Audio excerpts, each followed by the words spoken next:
নির্যাতনের মাত্রা সবচেয়ে বেশি হচ্ছে আওয়ামী লীগের উপর।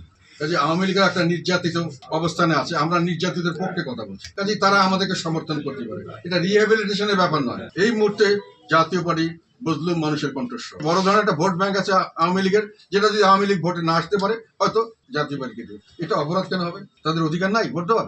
আওয়ামী লীগের মানুষরা মানুষ, আওয়ামী লীগ সংগঠন হতে পারে, সংগঠনের তারা মেম্বার হতে পারে, কালকে তারা সংগঠনে নাও থাকতে পারে, কিন্তু তারা দেশের মালিক, তারা দেশের মানুষ, দেশের ভোটার, তারা কোনো না কোনো খাতে যাবে যদি ভোট দিতে আসে।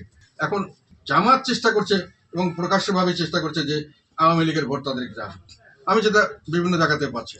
বিএনপি চেষ্টা করছে যে তাদের কাছে আওয়ামী লীগের ভোট আসে, তারা বিভিন্নভাবে আওয়ামী লীগের পক্ষে কথা বলছে, সেখানে এটাকে কোনো অপকম্য ধরা হচ্ছে না বা তাদেরকে নিন্দা করা হচ্ছে না।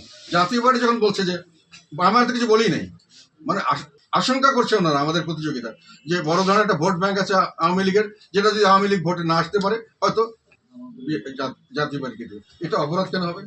তাদের অধিকার নাই ভোট দেওয়ার? তাদের অধিকার নাই যাকে ইচ্ছা তাকে চুজ করার?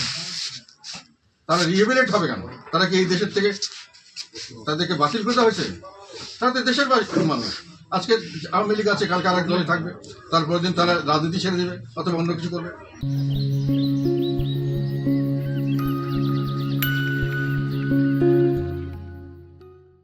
রিহেবিলিটেশনের প্রশ্ন কেন আসছে?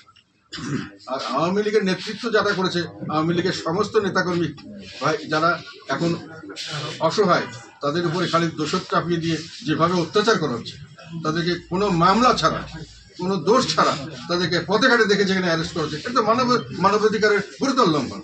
এটা করা হচ্ছে, কাজে এখন এগুলো কেউ বলছে না।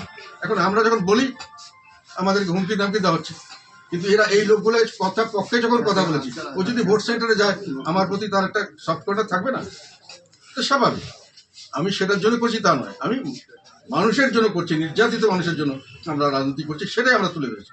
এই মুহূর্তে জাতীয় পার্টি বজলুম মানুষের কণ্ঠস্বর, এই মুহূর্তে জাতীয় পার্টি সাধারণ মানুষের কাছে গ্রহণযোগ্য একটি রাজনৈতিক দল, যারা জনগণের পক্ষে জীবনের ঝুঁকি নিয়ে কাজ করছে।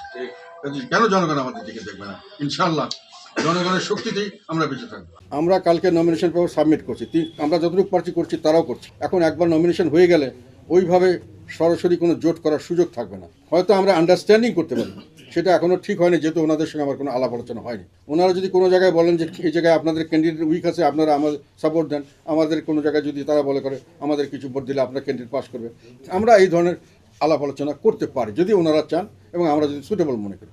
আমরা যদি মাঠে যাওয়ার পরে যদি আমাদের ক্যান্ডিডেট থেকে গুলি করে মেরে ফেলা হয়, আমাদেরকে যদি এরকম কোনো পজিশনে করা হয়, তখন আমাদেরকে চিন্তা করতে হবে। তাদের না হলে আমরা শেষ পর্যন্ত থাকবো এবং যতগুলো ওনারা করতে চাচ্ছেন একতরফা নিজস্ব সাজানো নাটক, সেই নির্বাচন প্রতিটি কথা আমরা বিশ্ববাসীর কাছে তুলে ধরবো যে আমরা করতে পারছি না, কিন্তু আমরা দেখছি এটা ঘটা হচ্ছে, এবং তাদের নির্বাচন নিয়ে বাহাদুরি করা আমরা শেষ করে দেবো।